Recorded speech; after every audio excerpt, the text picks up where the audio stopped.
નમસ્કાર વિદ્યાર્થી મિત્રો, એમકે ટેકનોલોજી સ્કૂલ દ્વારા તૈયાર કરેલ વિડિયો સિરીઝનો ભાગ 3 એસિડ બેઝ અને ક્ષાર ચેપ્ટરની અંદર આપણે ત્રીજો વિડિયો જોઈ રહ્યા છીએ. આગળના વિડિયોના અંત ભાગની અંદર આપણે દૈનિક જીવનમાં જે pH નું મહત્વ છે એના મુદ્દાઓની ચર્ચા કરી હતી. હવે આપણે એક પછી એક મુદ્દો છે એની વિગતવાર ચર્ચા કરવા જઈ રહ્યા છીએ. તો કુલ 5 મુદ્દાઓ તમને છે યાદ રાખવાના કીધા હતા કે આપણે દરેક લોકો સજીવ છીએ એટલે સજીવના અસ્તિત્વમાં pH નું મહત્વ, આપણે છે એ ખોરાક ખાઈએ છીએ તો ખોરાકના પાચનમાં pH નું મહત્વ, આપણને ખોરાક મળે છે ક્યાં? જમીન પરથી, તો જમીનમાં pH નું મહત્વ, અને આ ખોરાક જે આપણે ખાધેલો છે એ આપણે દાંત વડે ચાવીએ છીએ એટલે દાંતનું ક્ષય અટકાવવા માટે pH નું મહત્વ, અને આપણે દાંત હોય છે જ્યારે મધમાખીને છે એ ડંખ હોય છે એટલે મધમાખીના ડંખના ઉપચારમાં pH નું મહત્વ. આવા 5 મુદ્દાઓ 4 માર્કનો ખૂબ જ અગત્યનો 100% એકી કહી શકાય એવો પ્રશ્ન છે એ આ ચેપ્ટરમાંથી નીકળે છે. તો સૌથી પહેલો મુદ્દો જોઈએ તો સજીવના અસ્તિત્વમાં pH નું મહત્વ. તો આખું વાતાવરણ કેટલાથી કેટલા pH વચ્ચે હોય તો સજીવ છે એ ટકી શકે છે. 7 થી લઈ અને 7.8 વચ્ચેની pH દરેક સજીવ માટે છે એ વરદાનરૂપ છે.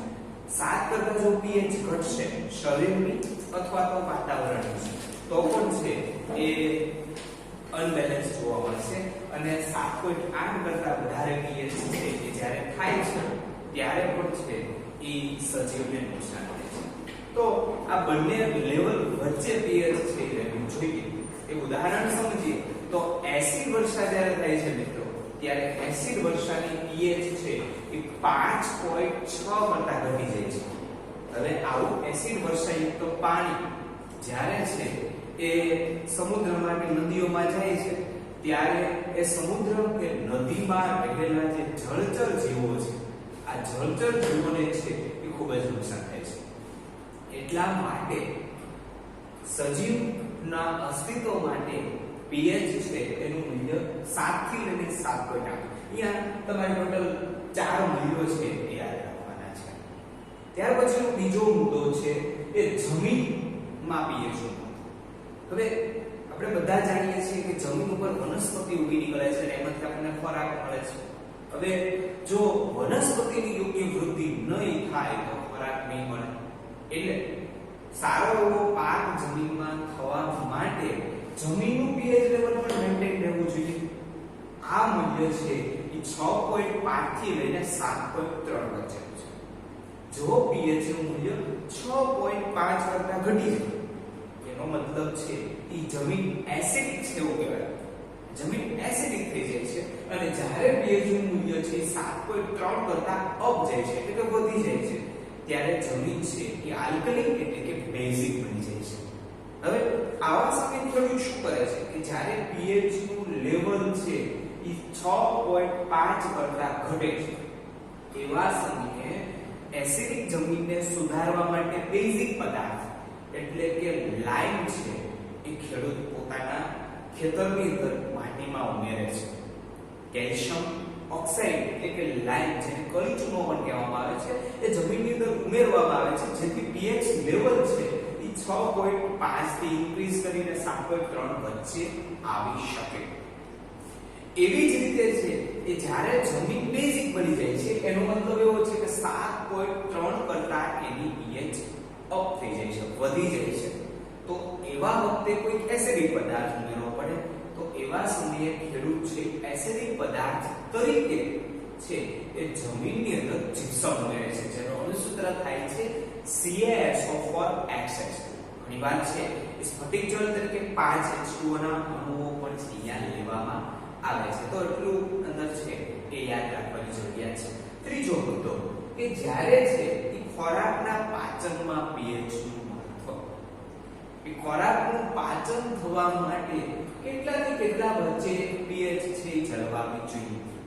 હવે મિત્રો અહીંયા ખાસ અગત્યનું છે કે ખોરાકના પાચન માટે આપણા જઠરની અંદર આપણે જે ગમે તે ખોરાક ખાઈએ છીએ આપણા જઠરની અંદર એક પ્રોટીનના પાચન માટે પેપ્સિન નામનો ઉત્સેચક ઉત્પન્ન થાય છે, જે પ્રોટીન પાચન માટે ખૂબ જ અગત્યનો છે. આવા પેપ્સિન નામના ઉત્સેચક તો જ કામ કરે છે કે જો એને ઉત્તેજિત કરવા માટે જઠરની અંદર હાઇડ્રોક્લોરિક એસિડ ઉત્પન્ન થાય.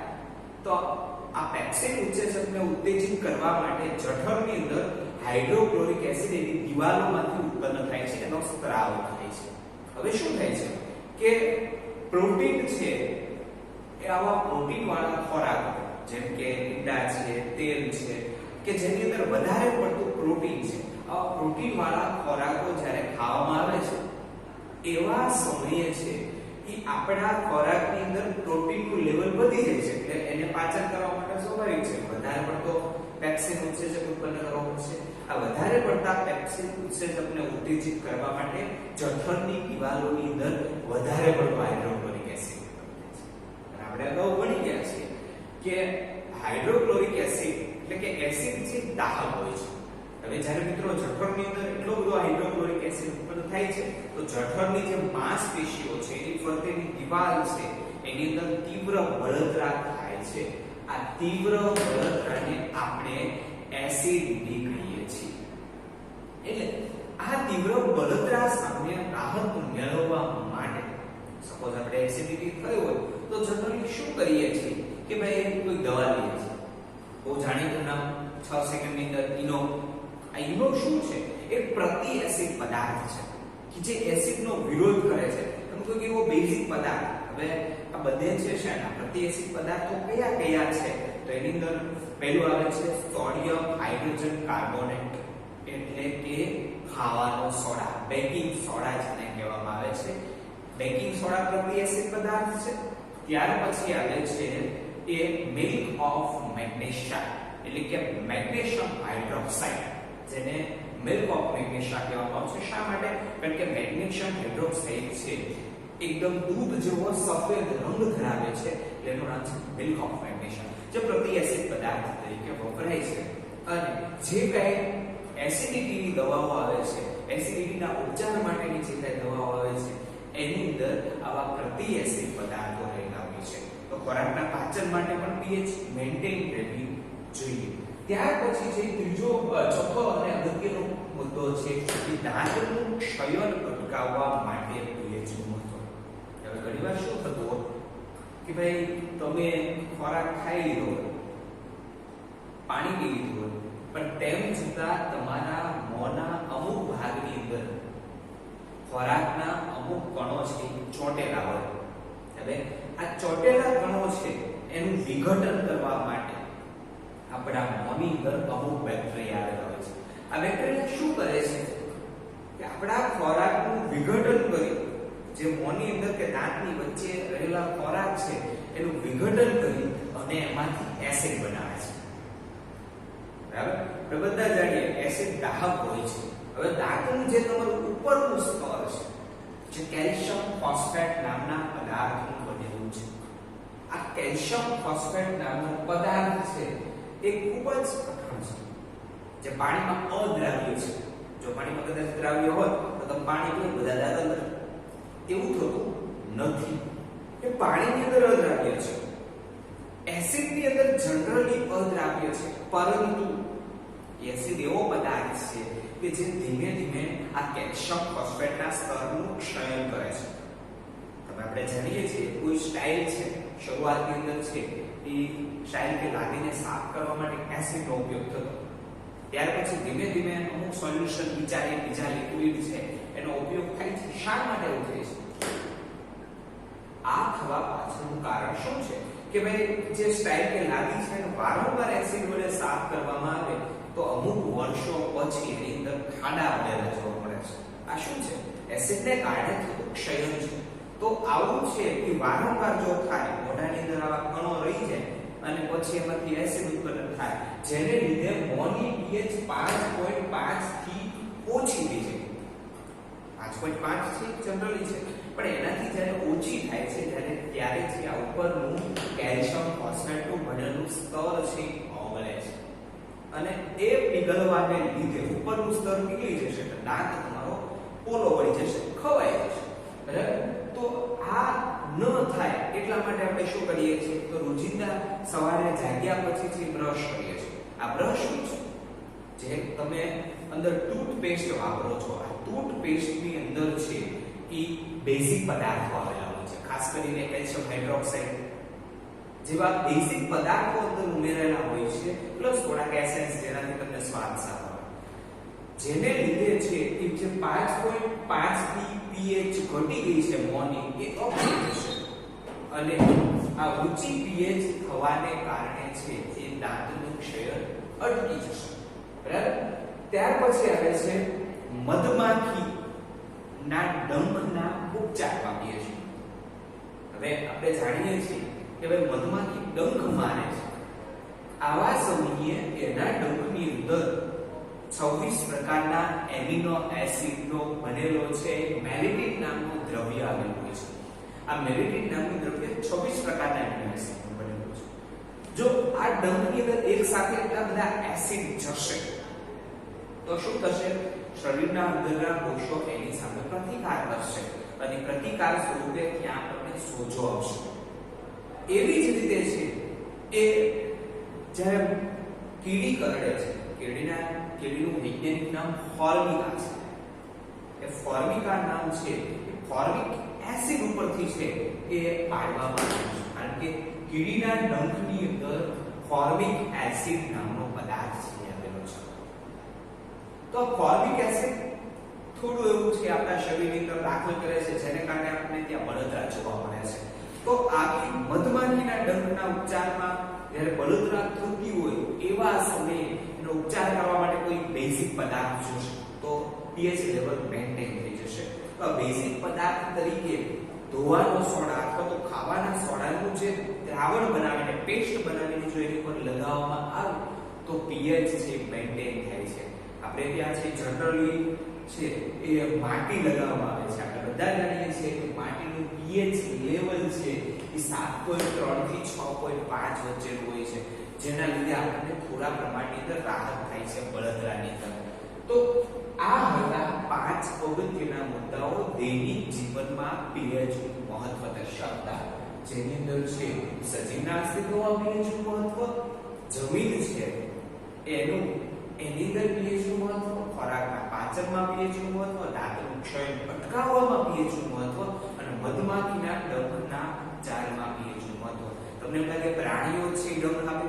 નહીં. અહીંયા ખાસ એક અગત્યનો મુદ્દો છે એડ કરવા માંગુ છું કે કોચ નામની એક વનસ્પતિ જે જંગલોમાં અંદર જોવા મળે છે, કાળ જંગલોની અંદર, આ કોચ નામની વનસ્પતિ છે એના ઉપરના સ્તરની અંદર મિથેનોઇક એસિડ છે. ત્યાર પછી આ ટોપિક જોઈએ તો દૈનિક જ્યારે તમે કોચ પર્ણને આપણે જ્યારે દ્રાવણ લો છો ત્યારે તમારી ચાલે દ્રાવણ એસિડ છે એની અંદર એ આવી જાય છે, જેને કારણે pH છે એ બળતરા થાય છે. બરાબર? કોઈ દ્રાવણ બનાવવામાં ધ્યાનમાં લઈએ તો આપણે પદ્ધતિઓ શું હોઈ શકે? તો એની માટેની કુલ 3 પદ્ધતિઓ છે એ આવે છે. એમાંથી આપણે માત્ર એક પદ્ધતિ છે એ જોવાની છે. 3 પદ્ધતિની અંદર પહેલી પદ્ધતિ આવશે લિટમસ પત્રની પદ્ધતિ. આપણે જાણીએ છીએ કે લિટમસ પત્ર છે એ એસિડિક અને બેઝિક અસર દેખાડે છે. જો લિટમસ પત્ર લાલ થશે, ભૂરામાંથી લિટમસ પત્ર લાલ બનશે, એનો મતલબ 7 કરતા ઓછી pH છે. જો લિટમસ પત્ર લાલમાંથી ભૂરું થાય છે તો એનો મતલબ 7 કરતા વધારે pH છે, 14 સુધી, 7 થી 14 સુધી, અને કંઈ ફેર નથી થતો. લાલ લિટમસ પત્રને કંઈ નથી થતું અને ભૂરા લિટમસ પત્રને દ્રાવણમાં ઘોળતા કંઈ ફેરફાર નથી થતો. એનો મતલબ કે pH છે એ 7 છે. બીજી પદ્ધતિ છે એ છે એ સાર્વત્રિક સૂચકની પદ્ધતિ. હવે સાર્વત્રિક સૂચક એટલે શું? એવો પદાર્થ કે જેની અંદર તમે છે એવો પદાર્થ કે કોઈ દ્રાવણ છે એની pH તમારા માપી છે. સપોઝ કે તમે કોઈ દ્રાવણ લીધું, HCl નું લીધું, કેટલા pH વાળું છે? દૂધ લીધું, કેટલા pH વાળું દૂધ છે? એ માપવું છે. તો એનું દ્રાવણ બનાવવા પછી એની અંદર આ સાર્વત્રિક સૂચકના 1 થી 2 ટીપા નાખવાના છે. સાર્વત્રિક સૂચક શું છે? તો જુદા જુદા pH લેવલ ઉપર સાર્વત્રિક સૂચક છે એ જુદો જુદો રંગ આપે છે. બરાબર? અહીંયા તમને આખું કોષ્ટક દેખાય છે કે ભાઈ કયા પ્રકારના રંગ છે એ કઈ pH માટે છે જોવા મળે છે. તો જુદા જુદા pH લેવલે જુદો જુદો રંગ આપે છે એ છે સાર્વત્રિક સૂચક. કોઈ પણ દ્રાવણની pH તમારે માપવી હોય તો આ સાર્વત્રિક સૂચક છે એની અંદર એડ કરવામાં આવે છે અને જેને લીધે જે તમને રંગ મળે છે એ રંગ એના બોટલ સાથે મળેલ ચાર્ટ સાથે તમારે સરખાવીને એને મેચ કરીને તમે એની pH જાણી શકો છો. એવી જ રીતે આ સાર્વત્રિક સૂચકની મદદથી pH પેપર તૈયાર કરવામાં આવે છે કે જે સાર્વત્રિક સૂચક છે એની અંદર આ pH પેપરને એટલે કે સાદી કાગળની પટ્ટીને ડુબાડી દેવામાં આવે તો સૂકવી દેવામાં આવે એટલે જે તૈયાર થાય છે pH પેપર. ઈઝ મેથડ છે કે જે દ્રાવણ તમે લો એ દ્રાવણની અંદર pH પેપર એટલે કે કાગળની પટ્ટી તમારે બોલવાની છે, ડુબાડવાની છે અને પછી બહાર કાઢી જોવાનું છે કયો રંગ છે. તે રંગના આધારે એની pH નક્કી થશે કે કેટલી pH ધરાવતું આ દ્રાવણ છે. તો ત્રીજી પદ્ધતિ છે pH મીટર. બજારની અંદર pH મીટર છે તમને મળશે. આ pH મીટર છે જુદા જુદા ધ્રુવો છે એની અંદર જે કઈ બે ઇલેક્ટ્રોડ છે એના ડુબાડવામાં આવે દ્રાવણની અંદર અને તમને જે રીતે ઓલા ડિજિટલ મીટરની અંદર આંક બતાય છે બરાબર, આપણે ડિજિટલ રિઝલ્ટ કાઢવો હોય તો એની અંદર કેમ ડિજિટલ અંક બતાય એવી રીતે તમને pH છે એ દેખાશે. તો આવી પદ્ધતિઓ વડે તમે pH છે એ માપી શકો છો.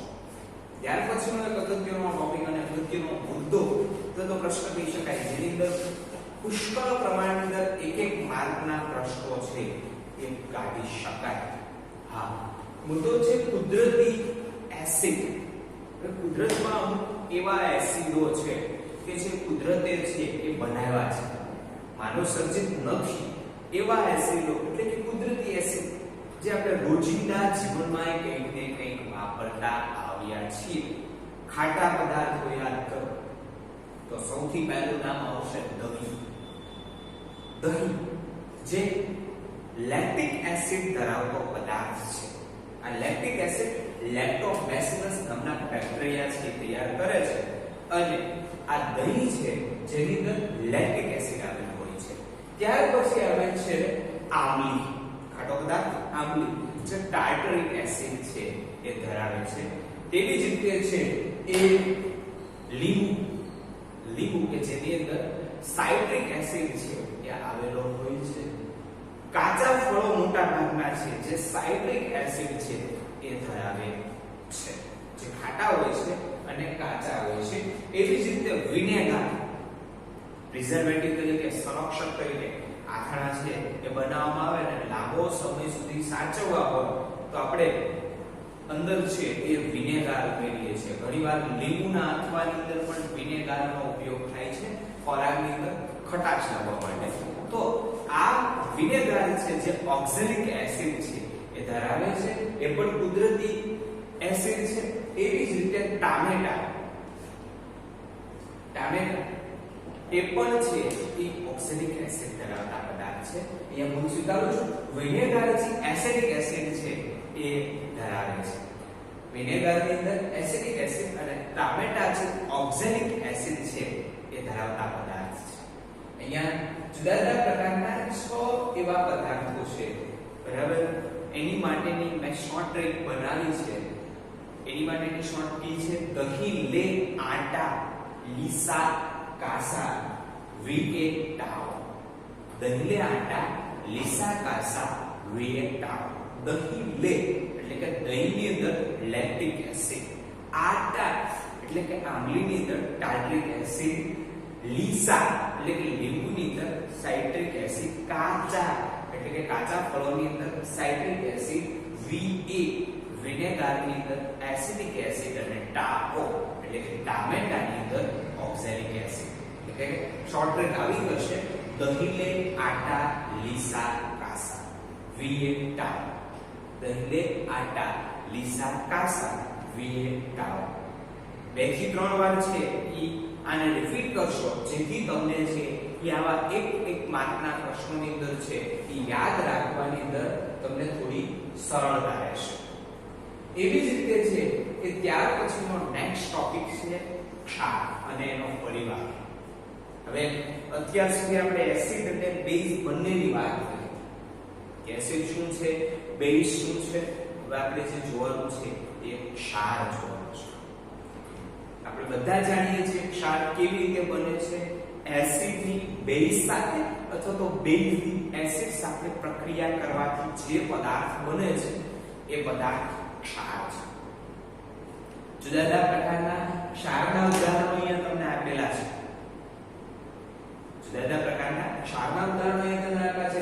એટલા પદાર્થો છે જે ભેગા મળીને ક્ષાર બનાવે છે. તો અહીંયા એસિડના pH ની આપણે વાત કરી નાખી કે ભાઈ એસિડ છે 7 કરતા ઓછી pH ધરાવે છે, બેઝ છે 7 કરતા વધુ pH ધરાવે છે. પણ ઘણીવાર આવો કંઈક પ્રશ્ન થાય છે કે ભાઈ ક્ષારની pH શું હોય છે? ક્ષારની pH શું હોય છે?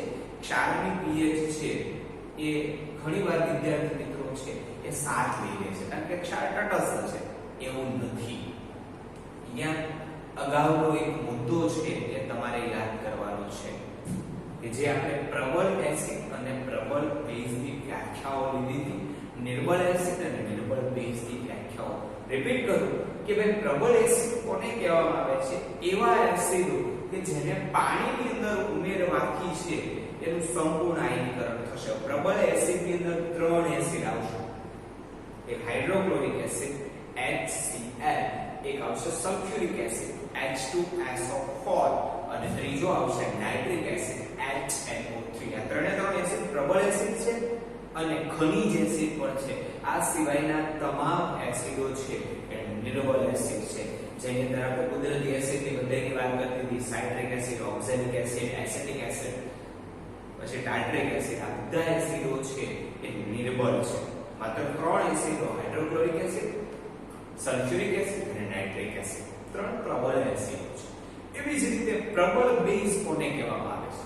કે જે બેઝની અંદર પાણી ઉમેરવામાં આવે તો પાણી વડે સંપૂર્ણ આયનીકરણ થઈ શકે એવા પ્રબળ બેઝો કયા છે? તો પ્રબળ બેઝની અંદર માત્ર 2 જ યાદ રાખવાના છે. એક NaOH એટલે કે સોડિયમ હાઇડ્રોક્સાઇડ અને KOH પોટેશિયમ હાઇડ્રોક્સાઇડ. આ 2 એવા બેઝો છે જે પ્રબળ છે. આની સિવાયના તમામ બેઝ છે નિર્બળ બેઝ તરીકે કામ કરે છે. નિર્બળ બેઝના ઉદાહરણોની અંદર કયા લઈ શકાય? Sodium carbonate, sodium hydrogen carbonate, calcium hydroxide નિર્બળ બેઝ છે. એટલા માટે જો ક્ષાર છે શેનાથી બને છે? એસિડ અને બેઝ અથવા તો બેઝ અને એસિડ વચ્ચેની તટસ્થીકરણ પ્રક્રિયાથી ક્ષાર અને પાણી બને છે. તો ક્ષારની pH કેવી રીતે નક્કી થશે? ક્ષારનો રાસાયણિક સ્વભાવ કેવી રીતે નક્કી થશે? તો ક્ષાર એસિડિક છે, બેઝિક છે કે તટસ્થ છે તે નક્કી એનાથી થશે કે કયા એસિડ અને કયા બેઝમાંથી બન્યા છે. જો પ્રબળ એસિડ અને પ્રબળ બેઝ વચ્ચે પ્રક્રિયા કરવામાં આવે તો જે ક્ષાર બને છે એ તટસ્થ હોય છે. નથી એસિડિક હોતો, નથી બેઝિક હોતો. બરાબર? તો તમને એમ થાય કે ભાઈ પ્રબળ એસિડ લીધો, નિર્બળ બેઝ લીધો. આમાં નિર્બળ કોણ છે? બેઝ. જે પ્રબળ હોય એ જાજુ ચાલશે. એટલે પ્રબળ એસિડ અને નિર્બળ બેઝમાંથી પ્રક્રિયા થઈને જે ક્ષાર બને છે એ ક્ષાર એસિડિક સ્વભાવ ધરાવતો હશે. એવું જ છે કે ભાઈ તમે એસિડ નિર્બળ લો અને બેઝ પ્રબળ લો, આ બંને વચ્ચે પ્રક્રિયા કરીને કોઈ ક્ષાર બનાવો તો પ્રબળ નિર્બળ એસિડ અને પ્રબળ બેઝ લો છો તો આમાં પ્રબળ કોણ છે? બેઝ. બેઝ પ્રબળ હોવાને કારણે જે ક્ષાર બનશે એ ક્ષારનો રાસાયણિક સ્વભાવ બેઝિક હશે. બરાબર? તો હવે જનરલી પ્રશ્ન થાય કે ભાઈ પ્રબળ એસિડ લીધો, પ્રબળ બેઝ લીધો, બંનેને નિર્બળ લેવામાં આવે તો જ્યારે બંને નિર્બળ હોય છે ત્યારે બનતો ક્ષાર છે એસિડિક પણ હોઈ શકે, બેઝિક પણ હોઈ શકે અને તટસ્થ પણ હોઈ શકે. એની માટેની કોઈ લિમિટ છે નહીં. એ ડિપેન્ડ કરશે કે એસિડ બેઝમાંથી કોની pH વધારે કે કોની ઓછી છે એના ઉપર. બરાબર? એટલે કે પ્રબળ એસિડ પ્રબળ બેઝ વચ્ચે પ્રક્રિયાથી જે ક્ષાર બને છે એ તટસ્થ હોય છે. નિર્બળ એસિડ અને પ્રબળ બેઝથી જે ક્ષાર બને છે બેઝિક હોય છે. અને નિર્બળ બેઝ અને પ્રબળ એસિડથી જે ક્ષાર બને છે એ છે એસિડિક સ્વભાવ ધરાવે છે. એટલા માટે ક્ષારની pH છે એ આ બંનેને આધારે છે એ નક્કી થતી હોય.